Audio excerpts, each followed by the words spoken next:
আজকে আমি যেটা আপনাদেরকে এখন দেখাবো সেটা হচ্ছে আপনি আপনার ল্যাপটপে কিভাবে shareit অ্যাপসটি ব্যবহার করবেন এবং shareit অ্যাপস ব্যবহার করে আপনার মোবাইলের সঙ্গে ডাটা এবং রিসিভ করবেন, অথবা আপনার ল্যাপটপের সঙ্গে আরেকটি ল্যাপটপে ডাটা ট্রান্সমিট অথবা রিসিভ করবেন।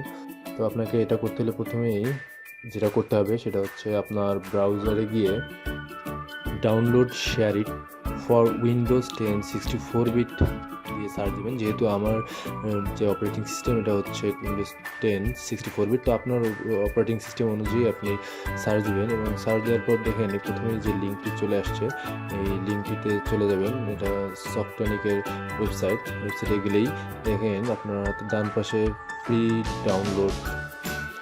ডাউনলোড লেখা যা আছে, ফ্রি ডাউনলোড ফর উইন্ডোজ, এটিতে ক্লিক করুন এবং এরপর নিচে আবার চলে আসবে ফ্রি ডাউনলোড। এবার এটাতে ক্লিক করুন। এটাতে ক্লিক করলে আপনার সরাসরি ডাউনলোড শুরু হয়ে যাবে এবং ডাউনলোড শেষ হওয়া পর্যন্ত অপেক্ষা করুন। ডাউনলোড শেষ হলে আপনি ডাউনলোড ফাইলটি ওপেন করুন এবং ওপেন করে এটাতে ডাউনলোডের সেটআপ ফাইলটি ওপেন করুন। সেটআপ ফাইলটি ওপেন করলে দেখেন রান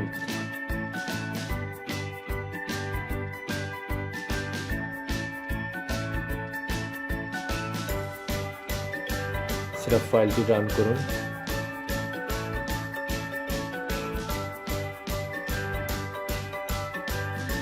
নেক্সট করে যান এবং শেষ ফিনিশ হওয়া পর্যন্ত অপেক্ষা করুন।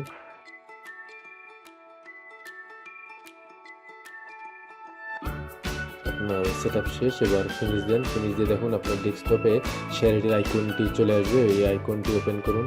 আইকনটি ওপেন করলে এরকম একটা উইন্ডো চলে আসবে এবং এটা আপনি অ্যাকসেপ্ট করুন।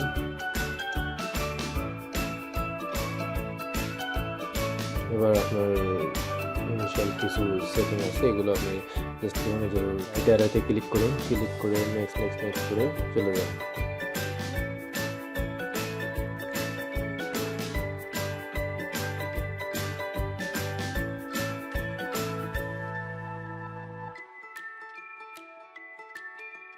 এই হচ্ছে shareit আমাদের ইনস্টল শেষ।